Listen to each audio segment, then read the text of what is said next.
Assalamualaikum warahmatullahi wabarakatuh.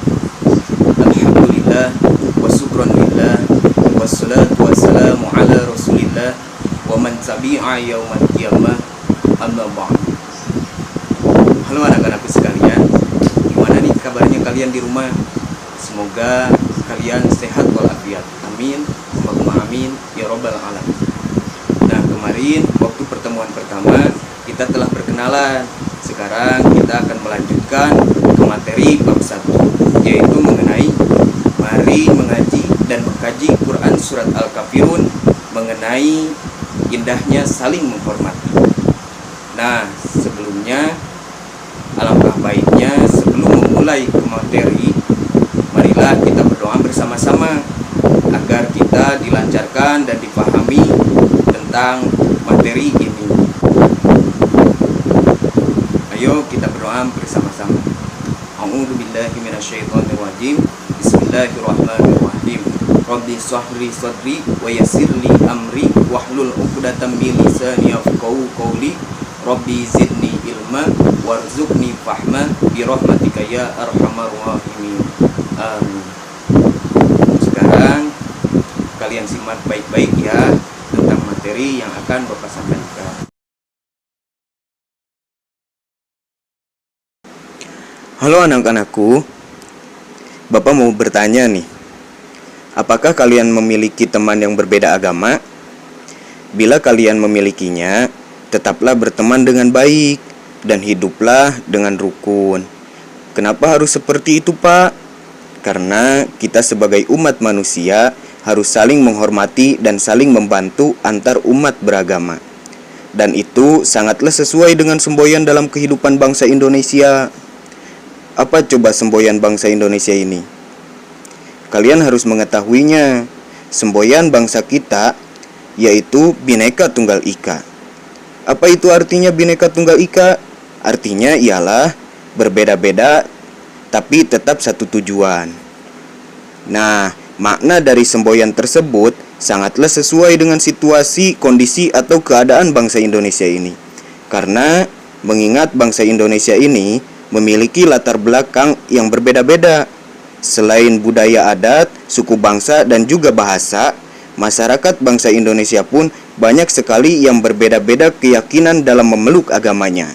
Seperti halnya kita ketahui bahwasannya di negeri kita Indonesia ada banyak agama yang dipercayai dan diakui oleh negara. Agama yang diakui di Indonesia ada berapa coba? Kalian tahu nggak? Nah, di negeri kita Indonesia ada 6 agama yang dipercayai oleh negara dan dianut oleh warga Indonesia sesuai kepercayaannya masing-masing. Yang pertama, agama Islam, yaitu agama yang kita anut ini. Semoga Allah menetapkan keimanan kita dan meneguhkan hati kita di dalam agama Islam. Yang kedua, ada Kristen. Yang ketiga, Katolik.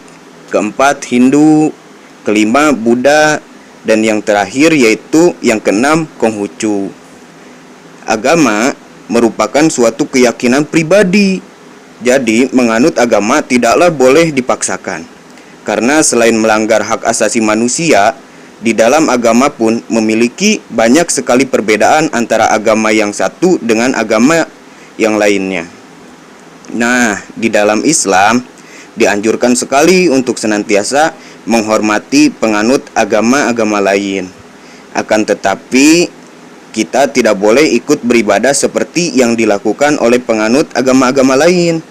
Dan hal ini sangatlah sesuai dengan perintah Allah dan ajaran Nabi kita, yaitu Habibana wa Nabiyana Rasulullah Muhammad sallallahu alaihi wasallam.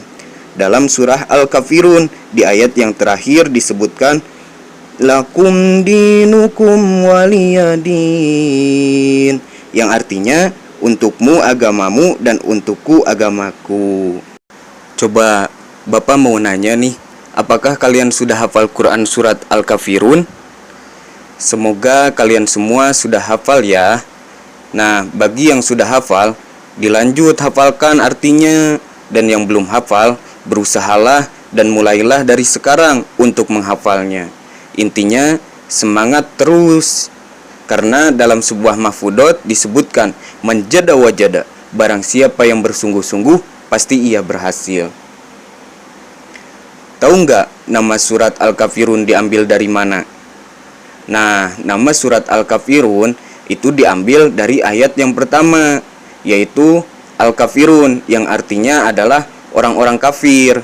Surat Al-Kafirun terdiri atas 6 ayat dan termasuk surat Makkiyah. Apa itu surat Makkiyah?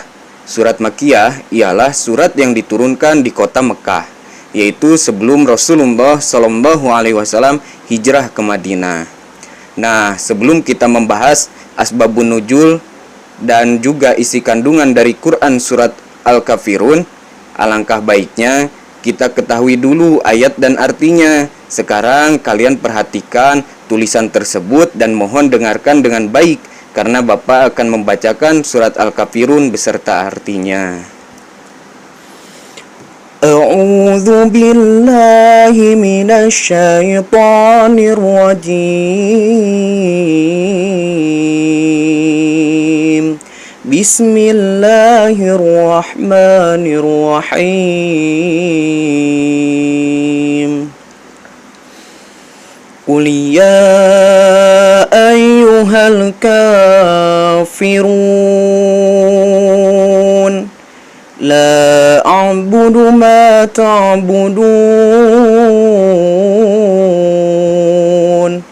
wa la antum 'abiduna ma a'bud wa la ana 'abidum ma abattum ولا أنتم عابدون ما أعبد لكم دينكم ولي دين.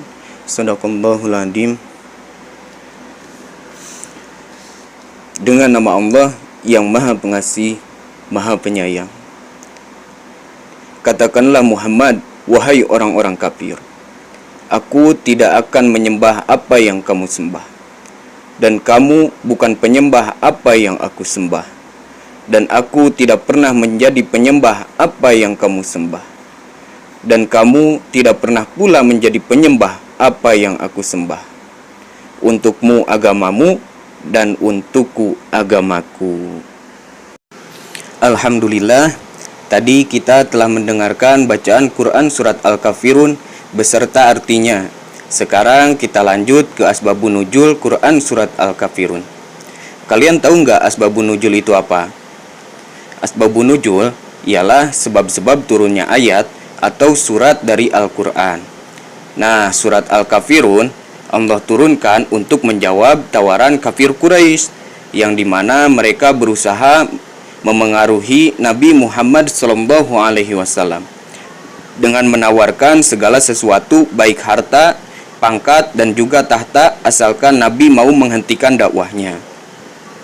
Hal ini bermula ketika dakwah Nabi Muhammad SAW mengalami perkembangan yang lebih baik, sehingga banyak di antara penduduk Mekah yang memeluk agama Islam.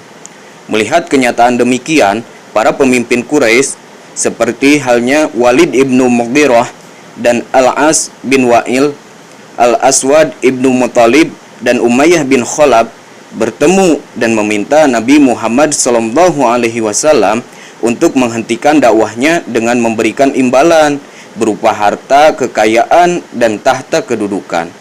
Namun semua itu ditolak oleh Nabi Muhammad SAW. Para pemimpin Quraisy terus berusaha untuk menghentikan dakwah Rasulullah SAW dengan cara lain, yakni mereka mengajak Rasulullah SAW untuk berkompromi dan bertukar ibadah. Mereka berkata, "Hai Muhammad, mari kita bersama-sama menyembah apa yang kami sembah, dan kami akan menyembah apa yang engkau sembah, dan kita akan bersekutu, bekerja sama dalam segala hal, dan engkaulah yang memimpin kami." Nah, mendengar ajakan para pemimpin Quraisy tersebut, pada awalnya Rasulullah SAW bimbang atas tawaran tersebut. Lalu Allah Subhanahu wa taala menurunkan surat Al-Kafirun yang menyatakan dengan tegas dan melarang mengikuti ajaran mereka untuk kompromi dalam hal akidah dan ibadah serta menyembah Tuhan mereka. Nah, lalu apa sih isi kandungan dari surat Al-Kafirun? Setelah kita mengetahui ayat, arti, dan juga sebab-sebab turunnya Quran surat Al-Kafirun, maka kita dapat memahami bahwa surat Al-Kafirun adalah pedoman sikap toleransi dalam Islam. Islam sangatlah menjunjung tinggi sikap toleransi dalam bidang sosial. Namun tetapi tidak ada toleransi dalam bidang akidah dan ibadah. Surat Al-Kafirun juga menjelaskan kebebasan menjalankan ibadah sesuai dengan agama dan keyakinan masing-masing. Beberapa pernyataan yang merupakan isi pokok dari surat Al-Kafirun yaitu yang pertama,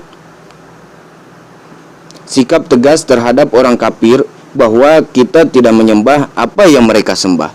Yang kedua, sikap toleran terhadap orang yang berbeda agama dengan saling menghormati, saling menghargai dalam hubungan sosial, tetapi tidak ada toleransi dalam akidah dan ibadah pokok. Nah, yang ketiga, sikap tegas kebebasan beragama, saling menghargai dan menjalankan ibadah sesuai dengan agama masing-masing. Terima kasih. Semoga bermanfaat. Wabillahi taufiq wal hidayah.